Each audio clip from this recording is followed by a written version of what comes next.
আসসালামু আলাইকুম এভরিওয়ান, আশা করি সবাই ভালো আছেন। আমি আজকে আমার এক বড় ভাইকে আপনাদের মাঝে তুলে ধরবো বর্তমান বাংলাদেশে যে কন্টেন্ট ক্রিয়েটর অ্যাভেলেবল হচ্ছে কতটুকু উপযুক্ত, কতটুকু উপযুক্ত নয় সেটা প্রমাণ করার জন্য। ভাই আসসালামু আলাইকুম। ওয়ালাইকুম আসসালাম। কেমন আছেন ভাইয়া? জি, আলহামদুলিল্লাহ। ভাইয়া, বাংলাদেশে তো এখন ঘরে ঘরে কন্টেন্ট ক্রিয়েটর। হুম। মেটা তো আর সবাইকে সচলভাবে মনিটাইজেশন দিচ্ছে না, আর দিলেও সেটা এখন বন্ধ হয়ে যাচ্ছে। তো আমার প্রশ্ন হচ্ছে আপনার কাছে যে কতটুকু উপযুক্ত মানুষ এই কন্টেন্টটাকে ক্রিয়েট করে ফেসবুকের মাধ্যমে সবার এই পুরো পৃথিবীতে ছড়িয়ে দিচ্ছে, আমরা এতটুকু আমাকে জানাবেন। কন্টেন্ট ক্রিয়েশন তো এখন সবার জন্য ওপেন। আর সবাই এখন ফেসবুকে খুব তোড়জোড় করে কন্টেন্ট বানাচ্ছে।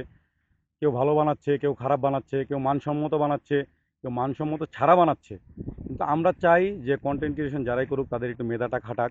মেধা খাটিয়ে অন্যের জিনিস চুরি না করে নিজের ভিতর থেকে যে ক্রিয়েটিভিটি আছে সেটা জাগিয়ে তুলুক, মানুষের কাছে উপস্থাপন করে তুলুক। আমি জানি আর এতটুকু মানি যে প্রত্যেকটা মানুষের ভিতরেই কিছু না কিছু গুণ আছে, তার সে নিজস্ব গুণটা তুলে ধরুক। এটা হবে সবচাইতে মানে নিজস্ব একটা আইকন, যে জিনিসগুলো থাকে এগুলো তুলে ধরুক।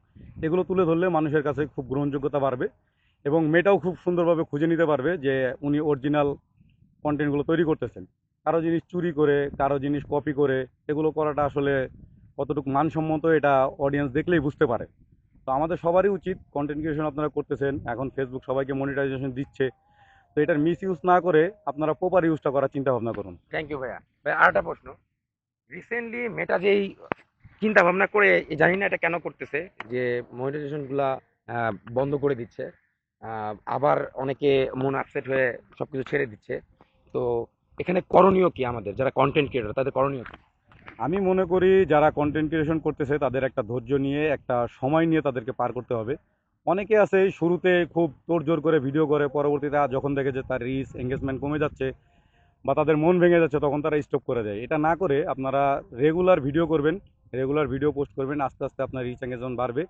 আর মেয়েটা সবসময় একটা মনিটরিংয়ের ভিতরে রাখে যে কারো জিনিস কপি করতেছে কিনা বা মিউজিক কপিরাইটের মধ্যে পড়তেছে কিনা।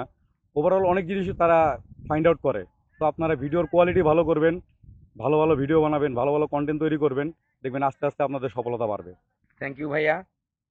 তো বন্ধুরা, আমার এই ভাইয়ের জন্য দোয়া করবেন। তিনি একজন কন্টেন্ট ক্রিয়েটর।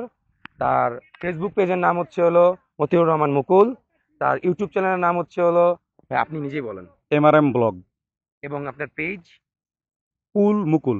আর আপনার ফানি যেই পেজটা। ফানি যেই পেজটা তৈরি করছি এটা হচ্ছে ইন্ট্রো কমেডি।